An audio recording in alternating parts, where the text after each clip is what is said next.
Hi எல்லாருக்கும் வணக்கங்க. Welcome to Edumatics plus. இன்றைக்கி நம்ம இந்த வீடியோவில் பார்க்க போகிறது எதை பற்றி அப்படின்னா, நம்மளுடைய விவசாயிகளுடைய கடனை தள்ளுபடி செய்கிறேன் அப்படின்னு சொல்லி நம்மளுடைய முதலமைச்சர் சொன்ன அந்த விஷயத்தை பற்றி தான் பேச போகிறோம். இன்றைக்கி நான் என்னோடய கார்டனுக்கு வந்திருக்கேன். நான் வளர்க்குறது சின்ன சின்ன செடிகள் தான். அந்த வளர்க்குறதுக்கே எனக்கு அவ்வளோ கஷ்டமாக இருக்குது. ஆனால் நம்ம விவசாயிகள் ஏக்கர் கணக்கில் வச்சுருக்காங்க நிலங்களை. அதை பராமரிக்கிறதுக்கு எவ்வளவு கஷ்டமாக இருக்கும், அதுக்கு எவ்வளோ உழைப்பு அவங்க போடணும். ஆனால் அரசாங்கம் இப்போ என்ன பண்ணியிருக்கு அப்படிங்கிறத பார்த்தா ரொம்பவே வேதனை அளிக்குது. நான் இப்போது என்னுடைய கார்டனில் இருந்து தான் உங்ககிட்ட நான் பேசிகிட்ருக்கேன். நான் வளர்க்குற செடிகள் சின்ன சின்ன செடிகள் தான். ஆனால் விவசாயிகள் ஒவ்வொரு போகமும் எவ்வளவு பயிர்களை வைக்கிறாங்க, எவ்வளவு மன வலியோட, எவ்வளவு உடல் வலியோடு அவங்க வைக்கிறாங்க. விவசாயி இன்றைக்கி சேத்துல காலை வைக்கணும், நம்ம சாப்பாட்டில் கை வைக்க முடியாதுன்னு சொல்லணும். அந்த அளவுக்கு விவசாயிகளை நம்ம கடவுளாக பார்க்கணும். ஸோ நான் உங்ககிட்ட இன்றைக்கி பேச வந்திருக்கிறது ஒரு வேதனையான இந்த செய்தியை பற்றி தான். ஒரு மிகப்பெரிய ஏமாற்றம். இதை மாற்றம் வேணும்னு சொல்லி நம்ம ஓட்டு போட்டோம். ஆனால் இது மிகப்பெரிய ஏமாற்றமாக இருக்குது விவசாயிங்களுக்கு. நம்ம விவசாயிகளை எப்படி தவிக்க விட்டுட்டாங்கன்றதை பற்றி தான் நம்ம பேச போகிறோம். முதலமைச்சர் விஜய் அவர்கள் நம்ம விவசாயிகளுக்கு கொடுத்த வாக்குறுதிகளை பற்றி நம்ம யோசித்து பார்ப்போம். தேர்தல் காலத்தில் அவர் என்ன சொன்னார்னு உங்களுக்கு நல்லா ஞாபகம் இருக்கும்னு நினைக்கிறேன். நம்ம ஆட்சிக்கு வந்தால் விவசாயிகளோட கண்ணீரை துடைப்போம், விவசாய கடனை தள்ளுபடி செய்வோம்னு சொன்னார். தள்ளுபடி செய்கிறதுலையும் அங்கேயே அவர் எப்படி தள்ளுபடி செய்ய போகிறோன்றதையும் சொன்னார். அதாவது 5 ஏக்கருக்குள்ளே நிலம் வச்சுருக்கிறவங்க விவசாயிங்களுக்கு முழுசாக கடனை தள்ளுபடி செய்வோம், 5 ஏக்கருக்கு மேலே இருந்தால் பாதி தள்ளுபடி செய்வோம் அப்படின்னு சொல்லி தான் அவர் சொன்னார். ஸோ அங்கவே நீங்கள் கண்டிஷனை போட்டாச்சு. அதை கண்டிப்பாக அவரும் மறந்துருக்க மாட்டார், நம்மளும் மறந்துருக்க மாட்டோம். ஆனால் இப்போ என்ன நடக்குது, அரசாங்கம் வெளியிட்டிருக்கிற அந்த அரசாணையில் நம்ம விவசாயிகளுக்கு எப்படிப்பட்ட துரோகத்தை செஞ்சுருக்கு அப்படின்னு உங்கள் எல்லாருக்கும் தெரிஞ்சிருக்கும்னு நினைக்கிறேன். நிறைய பேர் இன்றைக்கே போராட்டத்தை தொடங்கிட்டாங்க. ஜூன் 1ஆம் தேதி பெரிய போராட்டமாக நடக்க போகுது அப்படின்னு சொல்லியிருக்காங்க. அரசாங்க ஆணைப்படி 50,000 ரூபாய் வரை கடன் வாங்கினவங்களுக்கு தான் தள்ளுபடி. 50,000 ரூபாய்க்கு 1 ரூபாய் அதிகமாக கடன் வாங்கினா கூட உங்களுக்கு தள்ளுபடி கிடையாது அப்படின்னு சொல்லியிருக்காங்க. இது என்ன நியாயம்? ஒரு ஏக்கருக்கே 33,000 கொடுக்குறாங்க. அப்போ 3 ஏக்கருக்கு அப்படின்னு பார்த்தாலே நம்மளுக்கு கிட்டத்தட்ட 1 லட்சம் வந்துடுது. 5 ஏக்கர் இப்போ 4 ஏக்கருக்கு வாங்கியிருக்காங்கன்னா அதாவது 1,30,000 கிட்ட போயிடும். சரி, அப்படி இருக்கிற சூழ்நிலையில் எப்படி இவர் நான் 5 ஏக்கருக்குள்ளே கடன் வாங்கின விவசாயிகளுடைய கடனை முழுசாக தள்ளுபடி செய்வேன்னு சொல்லிட்டு இப்போ வெறும் 50,000 ரூபாய் வரைக்கும் தான் நான் கடனை தள்ளுபடி செய்வேன், அதுவும் 50,000த்துக்குள்ளே வாங்கினவங்களுக்கு மட்டும்தான் தள்ளுபடி. 50,000 ரூபாய்க்கு 1 ரூபாய் அதிகமாக கடன் வாங்கினா கூட உங்களுக்கு தள்ளுபடி இல்லை. இது என்ன நியாயம்? தேர்தல் வாக்குறுதியில், அதுவும் தேர்தலில் நீங்கள் அறிக்கைன்னு சொல்லாமல் இது தேர்தலுடைய வாக்குறுதி அப்படின்னு தான் சொன்னார். தேர்தல் அறிக்கை கிடையாது, நான் உறுதி அளிக்கிறேன் அப்படின்னு சொல்லி தான் அவர் சொன்னார். முழுசாக தள்ளுபடி செய்வோன்னு சொல்லிட்டு இப்போ வெறும் 50,000 வரைக்கும் தான் தள்ளுபடி அப்படின்னு சொல்கிறது விவசாயிகளை நம்ப வச்சு கழுத்து இருக்கிற மாதிரியான விஷயமா இருக்குது. விவசாயிகளுடைய கஷ்டம் என்னன்னு நம்மளுக்கு தெரியும். நம்மளுடைய அப்பா தாத்தா இவங்க எல்லாம் விவசாயிகளாக இருந்து வந்தவங்க தான். அவங்க எப்படி உழைச்சாங்க, எப்படி பயிர் வச்சாங்க, எப்படி மழை வெயில்னு பார்க்காம இப்போவும் உழைச்சிட்ருக்காங்க அப்படிங்கிறத நம்ம கண்கூடாக பார்க்குறோம். ஆனால் இந்த அரசாங்கம் அவங்களுடைய கஷ்டத்தை கொஞ்சம் கூட மதிக்கலை, அவங்களோட கண்ணீரை துடைக்கலை, அவங்களுடைய கடனை முழுசாக தள்ளுபடி செய்யாமல் அவங்கள மேலும் மேலும் கடன் சுமையில் மூழ்கடிச்சிக்கிட்டு இருக்காங்க. இதில் இதை பற்றி நம்ம பேச பேச ரொம்ப ஆதங்கமாக இருக்குது. தேர்தல் வாக்குறுதி என்ன, அரசாங்க ஆணை என்ன? ஒரு வாக்குறுதியை கொடுத்துட்டு அதை டோட்டலாக மாற்றி ஒரு ஆணையை கொடுத்தா இது விவசாயிகளை எந்த அளவுக்கு பாதிக்கும் அப்படின்றத பற்றி கூட அவங்க யோசிக்க மாட்டாங்களா? இந்த வீடியோவை முழுசாக பாருங்கள். உங்களுடைய குரலை உயர்த்த கண்டிப்பாக நீங்கள் குரல் கொடுத்தே ஆகணும். ஏன்னா நம்ம எல்லாத்துக்கும் வாயை மூடிட்டு கம்முன்னு போயிட்டே இருந்தோன்னா எதுவுமே இங்கே நடக்காது. ஆட்சிகள் மாறினாலும் தவிர அந்த காட்சிகள் மாறாதுன்னு சொல்கிறாங்க பாருங்கள், அந்த மாதிரி தான் இப்போது இருக்குது. திரும்பியும் அந்த தேர்தல் வாக்குறுதி அப்போ ஸ்டேஜில் நின்று அவர் பேசினார் இல்லைங்களா, அந்த வண்டியிலலாம் நின்று பேசினார் இல்லையா, நான் இதை செய்கிறேன் அதை செய்கிறேன் அப்படின்னு சொல்லி. அப்போ அதெல்லாம் எப்படி இருந்துச்சு? அதெல்லாம் ஒரு படத்துக்காக பேசின டைலாகா? எலெக்ஷன் அப்படிங்கிற படத்துக்காக பேசின டைலாக்ஸா? எலெக்ஷனில் இப்போ ஜெயித்தோடனே அந்த படம் முடிஞ்ச உடனே அதெல்லாம் முடிஞ்சிருச்சா? ஸோ அப்போ நம்மளுடைய முதலமைச்சர் என்ன சொன்னார்? 5 ஏக்கருக்கு குறைவாக இருக்கிற விவசாயிகளுக்கு முழு கடன் தள்ளுபடி. ஆனால் அரசாங்க ஆணைப்படி 5 ஏக்கருக்கு நீ எவ்வளோ வேணாலும் கடை வாங்கிடு, ஆனால் 50,000 ரூபாய் கடை வாங்கினா மட்டும்தான் உனக்கு முழு தள்ளுபடி அப்படின்னு சொல்லியிருக்காரு. 1 லட்சமோ 1,50,000 கடன் வாங்கினவங்களுக்கு என்ன நடக்கும்? ஒன்றுமே கிடைக்காது. அதாவது ஒரு 5,000 எத்தனையோ பேர் கடன் தள்ளுபடி ஆகும், கட்ட முடியாமல் அப்படியே கிடக்கு. அப்போ அதுக்கு வட்டியை சேர்த்து தான் கட்டணும். இப்போ கடனுக்கு ஒரு 8 மாதம் தான் டைம் தருவாங்க. அந்த 8 மாதத்தை தள்ளி ஒரு நாள் போனாலும் 7,000 ரூபாய் லட்சத்துக்கு கட்டியே ஆகணும். ஸோ அப்படின்ற பட்சத்தில் நீ 50,000 வாங்கினா 50,000 தள்ளுபடி, 50,000த்துக்கு மேலே வாங்க ஃபுல்லாக என்ன பண்ணுறீங்க, காசை குறைச்சிட்டே வரீங்க. ஒருவேளை 1,00,000 கடன் வாங்கினா 50,000 தள்ளுபடி கொடுத்தா கூட ஓரளவுக்கு நியாயமானதாக இருக்கும். ஆனால் கடன் வாங்கினவங்களுக்கு அதிகமாக வாங்கினா நீ அதிகமாக கட்டு, கொஞ்சமாக நான் வந்து அமௌண்ட்டை தள்ளிக்கிறேன் அப்படின்னு சொல்லியிருக்கிறது எப்படி இருக்குன்னா விவசாயிகளுக்கு பிச்சை போடுற மாதிரி இருக்குது. இது விவசாயிகளை எந்த அளவுக்கு பாதிக்கும் அப்படிங்கிறத ஒரு சிஎம்மாக நீங்கள் யோசிச்சு பார்த்துருக்கீங்களா? மன்னர் பரம்பரையிலேருந்துலாம் நானும் வரல, எனக்கும் கஷ்டம்னா என்ன தெரியும், நான் கஷ்டப்பட்டு தான் வந்தேன்னு சொன்னீங்கல்ல. அப்போ இன்றைக்கி விவசாயிகளை ஏன் அவ்வளோ கஷ்டப்படுத்துறீங்க? வந்த உடனே அரசு அதிகாரிகளுக்கு நல்ல சந்தோஷமான செய்தியை 2% டிஏ ஏற்றி கொடுத்தீங்க இல்லையா? அதே போல் விவசாயிகளுக்கும் நீங்கள் செய்யணும் இல்லையா? அவங்களும் இந்த தமிழ்நாட்டில் தானே இருக்காங்க. அரசு அதிகாரிகளை ஒரு பக்கம் நீங்கள் பார்த்துக்கிட்டு இன்னொரு பக்கம் விவசாயிகளை ரொம்ப கீழே தள்ளுறது சரியில்லை. எல்லாரையும் நீங்கள் சமமாக தானே பார்க்கணும். தேர்தல் சமயத்தில் அவ்வளோ விஷயங்கள் நீங்கள் பேசி எங்கள் ஆட்சி அமைஞ்சால் விவசாயிகளுடைய வாழ்க்கையை மாற்றுவோம், அதை பண்ணுவோம், இதை பண்ணுவோம், அப்படி பண்ணுவோம், இப்படி பண்ணுவோம், அவ்வளோ வந்து நல்லா பேசுனீங்க. அந்த அந்த வார்த்தைகள், அந்த வாக்குறுதிகள் அதெல்லாம் எங்கே போச்சு? விவசாயிகளுடைய வாழ்க்கையை மாற்றலை, விவசாயிகளை மேலும் கடன் சுமையில் மூழ்கடிச்சிருக்கீங்க. இந்த கடனை கட்டுறதுக்காக திருப்பி அவங்க இன்னொரு கடன் வாங்கணுன்ற அளவுக்கு தள்ளி விட்டுருக்கீங்க. விவசாயிகளுக்கு கொடுத்த வாக்குறுதிகளை நிறைவேற்றாமல் இந்த அரசாங்கம் துரோகம் செஞ்சுருக்குன்னு தான் சொல்லணும்.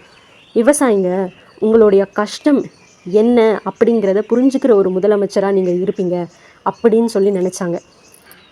அதாவது விவசாயிங்க நினச்சாங்க நாங்கள் எப்படி உழைக்கிறோம், எப்படி பயிர் செய்கிறோம், எப்படி வந்து மழை வெயில் பார்க்காம நாங்கள் உழைச்சிட்ருக்கோம் அப்படிங்கிறது முதலமைச்சருக்கு தெரியும் அப்படின்னு நினச்சிட்டு இருந்தாங்க.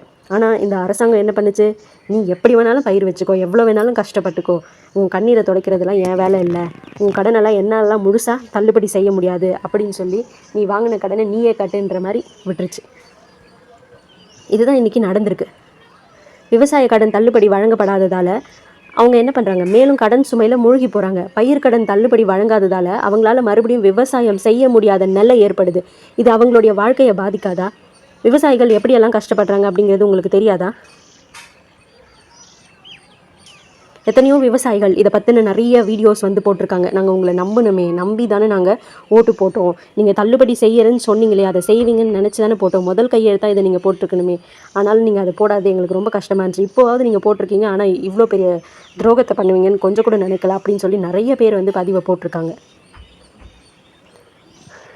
விவசாயிகளோட கண்ணீரை பாருங்கள், அவங்களோட கஷ்டத்தை பாருங்கள், ஆத்திரத்தை பாருங்கள், அவங்களுடைய ஆதங்கத்தை பாருங்கள். அரசாங்கம் நிதி பற்றாக்குறை பற்றி பேசுது. சரி, தேர்தல் வாக்குறுதி வழங்குறப்ப நிதி பற்றாக்குறை பற்றி ஏன் நீங்கள் யோசிக்கலை? அப்போ உங்களுக்கு தெரியாதா? நிதி பற்றாக்குறை இருக்குது அப்படிங்கிறது நிச்சயமாக அவங்க எல்லாருக்குமே தெரிஞ்சிருக்கும். அப்போ நீங்கள் எதுக்காக முழு கடன் தள்ளுபடி அப்படின்னு சொல்லி வாக்குறுதி கொடுத்தீங்க? விவசாயிகளை ஏமாற்றி ஓட்டு வாங்குறதுக்காக தான் தந்தீங்களா? இதுதான் ஒரு யுக்தியா, தேர்தல் யுக்தியா? அரசாங்கம் உண்மையை சொல்லப்போனால் விவசாயிகளை கைவிட்டுடுச்சு. அரசாங்கம் விவசாயிகளுக்கு துரோகம் செஞ்சிடுச்சு. விவசாயிகளை கைவிட்டுட்டு துரோகம் செஞ்ச அரசாங்கம் எப்படி இனிமேல் வந்து மற்ற விஷயங்களையும் நீங்கள் சொல்லியிருக்கிற மற்ற விஷயங்களையும் எப்படி உங்களை மக்கள் நம்புவாங்க? நீங்கள் போட்ட அந்த ரெண்டுத்துலேயுமே வந்து ஏதோ ஒரு செக் பாயிண்ட் வந்து வச்சுட்டீங்க.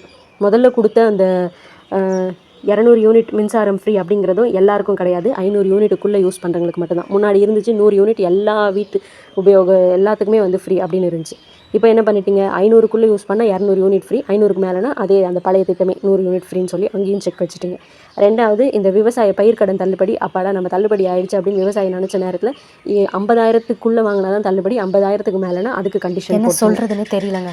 நம்மளுக்கு ஃப்ரீ பஸ் ஒரு வார்த்தையை நம்பி தான் ஜனநாயகமே இயங்குது. அதுவும் எந்த நமக்கான ஒரு தலைவனை தேர்ந்தெடுக்கும் போது அவர் கொடுத்த அந்த வாக்குறுதிகள் அரசாங்கம் கடனில் இருக்கு அப்படின்னா அப்போ நம்பிக்கைக்கு பின்னாடி ஏமாற்றம் மட்டும்தான் அந்த வழி எப்படி இருக்கும் அப்படிங்கிறது இவ்வளோ வந்து கடன் வாங்கலாம் அப்படின்னு சொல்லி ஒரு தமிழ்நாட்டுல பல லட்சம் குடும்பங்கள் எல்லாம் முக்கியமா ரத்தமும் சதையுமா இதுக்குள்ள நீங்க வந்து கடன் வாங்கிக்கலாம். அந்த தங்களோட கடனை கைக்கு பிரயோஜனமா பயன்படுத்தணும். அதாவது வேலை வாய்ப்பை உருவாக்குறதுக்கு இலவசத்துக்கு ஓட்டு பயன்படுத்தாம அதுக்கு தேவையான எந்த அளவுக்கு முதலீடு செஞ்சோன்னா எந்த கவர்மெண்ட் அப்படிங்கிற மாதிரி நீங்க வாக்குறுதி பண்ணலாம். அதெல்லாம் இப்போ நீங்க யங் ஜென்ரேஷனா இருக்கிறதால இப்ப இருக்கிற அமைச்சரவையில் இருக்கிற most of the ministers, most of the MLAs எல்லாருமே வந்து யங் ஜென்ரேஷன் தான். ஏதோ ஒரு 2-3 பேர் தான் வந்து கொஞ்சம் வயசானவங்க. எவ்வளோ நல்ல ஆக்கப்பூர்வமான திட்டங்கள் எடுத்துட்டு வந்து தேர்தல் கடல்ல இருக்கிற சொல்றாங்க கடனே இல்லாம அது எல்லாத்தையும் மறந்து 5 வருஷத்துல நீங்க யாரா இருந்தாலும் சரி அப்படிதான் அப்படிங்கிற இதுக்கு வந்தா. மற்ற மாநிலங்கள்லாம் விவசாய கடன் தள்ளுபடி எப்படி செயல்படுத்திருக்காங்க அப்படிங்கிறது நிச்சயமா உங்களுக்கு தெரியும். கேரளாவில், கர்நாடகா என்னதான் நம்ம வந்து அதெல்லாம் நீங்க பாத்தீங்கன்னாலே தெரியும். தமிழ்நாட்டில் வந்து வெறும் 2000 கோடி தள்ளுபடி சொல்லியிருக்காங்க. இதுக்கு முன்னாடி இருந்த ஆட்சிகள் அப்படின்னாலே 2000 கோடி 7000 கோடி அப்படின்னு சொல்லி தேர்தல் வாக்குறுதியில் என்ன சொன்னாங்களோ அதுக்கு ஏற்ற மாதிரி அப்படியே தான் வந்து தள்ளுபடி செஞ்சிருந்தாங்க. இது கூடவே வந்து இன்னொரு விஷயம் வந்துச்சு, கவனிச்சிருப்பீங்கன்னு நினைக்கிறேன். சினிமா தேட்டர்களில் புது படங்கள் ரிலீஸ் ஆகிறப்ப முதல் 7 நாட்களுக்கு தினசரி 5 காட்சிகள் திரையிட அனுமதி கொடுத்துருக்காங்க. அப்போது அவங்களுக்கெல்லாம் அவங்களோட கோரிக்கைக்கெல்லாம் வேகமாக அரசாணை போடுற அரசாங்கம் பாடுபடுற விவசாயிக்கு முழுமையான நன்மையை கொடுக்கறதுக்கு எதுக்கு யோசிக்கிறாங்க? மக்களுடைய அடிப்படை தேவைகளை விட இவங்களுக்கு சினிமா காட்சிகளும் பொழுதுபோக்கும் தான் முக்கியமாக போச்சா அப்படிங்கிற கேள்வி இன்றைக்கி இயல்பாகவே மனசில் வந்திருக்கு இல்லையா? இதே மாதிரி ஒவ்வொரு விஷயத்துலையும் நிபந்தனைகளை விதித்து மக்களை ஏமாத்துறதை பார்க்கும்போது மக்கள் மனசில் பெரிய பயமும் சந்தேகமும் வருது. தேர்தல் நேரத்தில் சொன்ன மற்ற வாக்குறுதிகள்லாம் என்ன நடக்கும்? சிலிண்டர் விலையை குறைப்போம்னு சொன்னாங்க, 6 சிலிண்டர் தருவோம் அப்படின்னு சொல்லியிருக்காங்க. ஸோ அதுக்கும் இதே மாதிரி கண்டிப்பாக ஏதாவது கண்டிஷன் இருக்கும். வேலையில்லா பட்டதாரிகளுக்கான உதவித்தொகை 4000ன்னு சொன்னாங்க, அது என்ன ஆகும்? கண்டிப்பாக அதுலேயும் கண்டிஷன்ஸ் இருக்கும். அடுத்தது புதிய வேலை வாய்ப்புகள், அதாவது வீட்டுக்கு ஒரு அரசு அதிகாரி அப்படின்னு சொன்னாங்க. இதெல்லாம் சாத்தியமே இல்லாத ஒன்று. ஆனால் எப்படி சாத்தியமாக்க போகிறாங்கன்னு தெரியல. விவசாயிகளுக்காக ஒரு 2000 கோடி தான் வந்து என்னால் செலவு பண்ண முடியும் அப்படின்னு யோசிக்கிற ஒரு அரசாங்கம். ஆனால் இந்த 2-3 திட்டங்கள்லையே அரசு எடுத்திருக்கிற நிலைப்பாட்டை பார்க்குறப்ப சாதாரண மக்களுக்கு ஒரு விஷயம் தெளிவாக புரிஞ்சு போச்சு. இவங்க சொன்ன எதையுமே முழுசாக செய்ய போகிறதே கிடையாது. ஓட்டு போட்ட மக்கள் ஒன்றும் முட்டாள்லாம் இல்லை. 5 வருஷத்துக்கு ஒரு முறை வர தேர்தல் மேடைகளில் நீங்கள் போடுற பிச்சையல்ல அவங்க கேட்குறது, அவங்களுடைய உரிமையை, அவங்களுக்கு கொடுத்த அந்த வாக்குறுதியை நிறைவேற்றப்படணும் தான் கேட்குறாங்க. இன்றைக்கி தமிழ்நாட்டோட கிராமங்களில் இருக்கிற ஒவ்வொரு விவசாயியோடைய குமுறலும் ஏன் தான் ஓட்டு போட்டோமோ அப்படிங்கிற அந்த மன வேதனையும் சாதாரணமானதில்லை. மக்களுடைய இந்த ஏமாற்றமும் மன வலியையும் கூடிய சீக்கிரமே ஒரு பெரிய அதிருப்தியாக வெடிக்கும் அப்படிங்கிறத சொல்லியிருக்காங்க. நிறைய விவசாய சங்கங்கள்லாம் அவங்களுடைய அதிருப்தியை பதிவு செஞ்சுட்டாங்க. அது மட்டும் இல்லாமல் ஜூன் 1ஆம் தேதி நாங்கள் வந்து தலைமைச் செயலகத்துக்கு முன்னாடி நின்று நாங்கள் போராட்டம் நடத்த போகிறோம் அப்படிங்கிறதையும் சொல்லிட்டாங்க. இன்றைக்கே, அதாவது நேற்றுக்கே வந்து பார்த்திங்கன்னா, இன்னைக்கு காலையிலலாம் சென்னையில் மின்வெட்டு அதிகமாக இருக்கிறதால முதலமைச்சருடைய வீட்டுக்கு முன்னாடி உட்காந்து போராட்டம் செய்ய ஆரம்பிச்சிட்டாங்க. அரசாங்கத்துக்கிட்ட நம்ம வைக்கிற கேள்வி ஒன்று தான், வாக்குறுதிகள் அப்படிங்கிறது வெறும் தேர்தலை ஜெயிக்கிறதுக்கான கவர்ச்சி தூண்டிலா, இல்லை வந்து மக்களுடைய வாழ்வாதாரத்தை உயர்த்தக்கூடிய உண்மையான திட்டங்களா? பதில் சொல்ல வேண்டிய இடத்துல நீங்களும் இருக்கீங்க, கேள்வி கேட்க வேண்டிய இடத்துல நம்மளும் இருக்கோம். ஸோ உங்களுடைய கருத்துக்கள் என்ன அப்படிங்கிறத கமெண்ட் பகுதியில் சொல்லுங்கள். இதுக்கு அடுத்து வர வீடியோவில் நம்ம தமிழ்நாடு அரசு எவ்வளோ கடன் வந்து வாங்க முடியும், அதுக்கான வரம்புகள் என்ன, எப்படி வந்து அந்த கடன் வாங்கிய தொகையை வந்து செலவழிக்கலாம் அப்படிங்கிறத பற்றியெல்லாம் நம்ம பார்க்க போகிறோம். மறக்காமல் நம்ம சேனலை சப்ஸ்கிரைப் பண்ணிக்கோங்க. தேங்க்யூ.